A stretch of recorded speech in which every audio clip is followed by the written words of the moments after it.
विधानसभा चुनाव नजदीक आते ही सियासी दलों के तेवर बदल रहे हैं। वीआईपी प्रमुख मुकेश सहनी का विधानसभा चुनाव को लेकर एक बड़ा बयान सामने आ गया है। साथ ही नीतीश सरकार में क्या क्या गड़बड़ी है, दिन प्रतिदिन क्या कुछ बातें निकल कर आ रही है, सब कुछ समझा गए मुकेश सहनी। दावों और वादों का दौर शुरू हो गया है। आए दिन अलग अलग राजनीतिक दल अपने अपने दावे कर रहे हैं। महागठबंधन के अहम सहयोगी वीआईपी प्रमुख मुकेश सहनी ने सीटों को लेकर बड़ा यू-टर्न लिया है। दरअसल कल तक महागठबंधन में 60 सीटों पर चुनाव लड़ने का दावा करने वाले मुकेश सहनी ने अब अपना रुख बदल लिया है। जी हां, मुकेश सहनी अब यह भी नहीं बताना चाहते हैं कि महागठबंधन में सीएम का चेहरा कौन होगा और डिप्टी सीएम कौन बनेगा, जबकि कल तक वह खुलकर कहते थे। साथ ही सीएम नीतीश कुमार को लेकर भी मुकेश सहनी का बड़ा बयान सामने आ गया है। बढ़ती गड़बड़ी और एनडीए के बदलते रूप को लेकर क्या कुछ बोल रहे हैं मुकेश सहनी, जरा सुनिए। बिहार में सरकार जो है वो आईसीयू में चला गया है। नीतीश कुमार जी अस्वस्थ है। हम तो भगवान से कामना करेंगे कि नीतीश जी स्वस्थ हो। उनके परिवार से आग्रह करेंगे कि नीतीश जी को सही से उपचार कराना चाहिए। अब देखिए ना, यही नीतीश जी 2010 में कल्पना कर सकते थे या 2015 में कल्पना कर सकते थे कि किसी दामाद को, किसी ऑफिसर के वाइफ को इस तरीके से प्रमोट किया जा सकता था? नहीं कर सकते थे। लेकिन आज नीतीश जी का चल ही नहीं रहा। उसके अलावा अभी देखिएगा, चुनाव के लिए पूरा तैयारी किया जा रहा है। तो आज जून का महीना चल रहा है, ट्रांसफर पोस्टिंग का महीना है। पैसा लाखों करोड़ों में लूट हो रहा है पटना में। आप जिस मंत्री के बंगला के बाहर जाइएगा और ढूंढिएगा तो पता चलेगा अफसर खड़ा है, उसके जेब में पैसा है। तो पैसा लेके ट्रांसफर पोस्टिंग किया जा रहा है। आप समझ लीजिए कि किस तरीके से होगा। जिसके पास पैसा है वो आगे बढ़ रहे हैं। तो इसके लिए भी सब लोग समझ रहे हैं कि किस तरीके से है।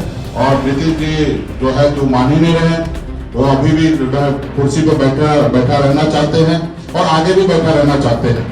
तो मेरा यही है देश में कि भाई, देश में कोई भी पद पर कोई आदमी कब तक रहेगा, उसके लिए है कि राज्य का व्यक्ति होना चाहिए, स्वस्थ होना चाहिए। लेकिन नीतीश जी स्वस्थ नहीं रहने के बावजूद भी राज्य जो है उनके हिसाब से नहीं चल रहा। किस तरीके से यहाँ पे हत्या हो रहा है, मर्डर हो रहा है, बच्चे के साथ बलात्कार हो रहा है, किस तरीके से भ्रष्टाचार हो रहा है, ये किसी से छुपा हुआ नहीं है।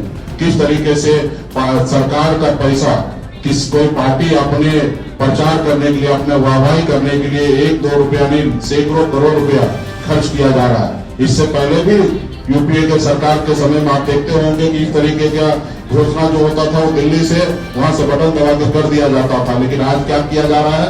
आज बिहार में आकर बिहार के पैसा करोड़ों करोड़ रुपया पानी में बहा रहा है और बिहार के लिए नहीं सोचा जा रहा है। आज यही गुजरात है।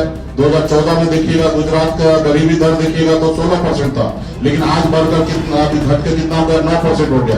लेकिन यही बिहार में जो 2014 में 33% था, वो बढ़ के अभी 37% गरीबी दर हो गया। और ये मेरा आंकड़ा नहीं, ये भारत सरकार का आंकड़ा है। और ये खाली झूठ बोलने के लिए बिहार में आते हैं, भ्रम फैलाने के लिए आते हैं कि डबल इंजन की सरकार है। अगर डबल इंजन की सरकार होता तो बताइए 2014 में जो हमारे बिहार का गरीबी था उससे ऊपर हम कैसे चले गए?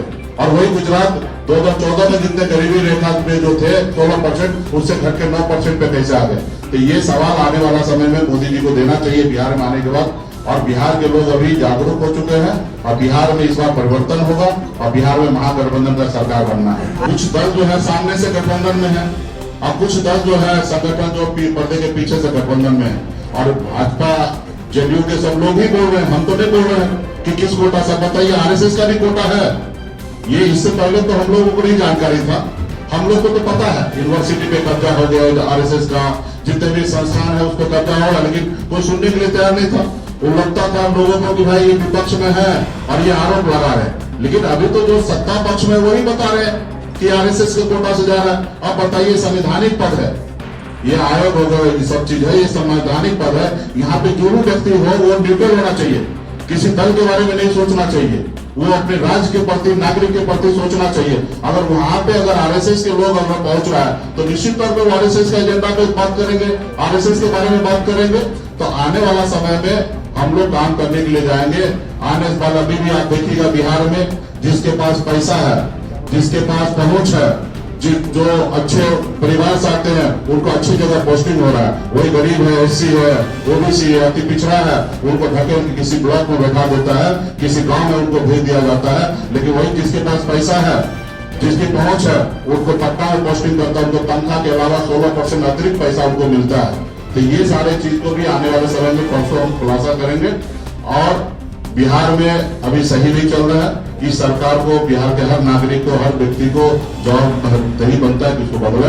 और आप सभी मीडिया के साथी से भी आग्रह करता हूं, इसमें आप लोग भी हमारा सहयोग कीजिए। वो सब जानकारी देंगे, चुनाव लड़ेंगे और जहां से भी लड़ेंगे आपको जानकारी देंगे। बहुत बहुत धन्यवाद आपको। जहाँ से आप पहले लड़े थे वहीं की ओर देख रहे हैं। हम 243 सीट है, सुरक्षित सीट छोड़कर बिहार में कहीं से भी लड़ सकते हैं।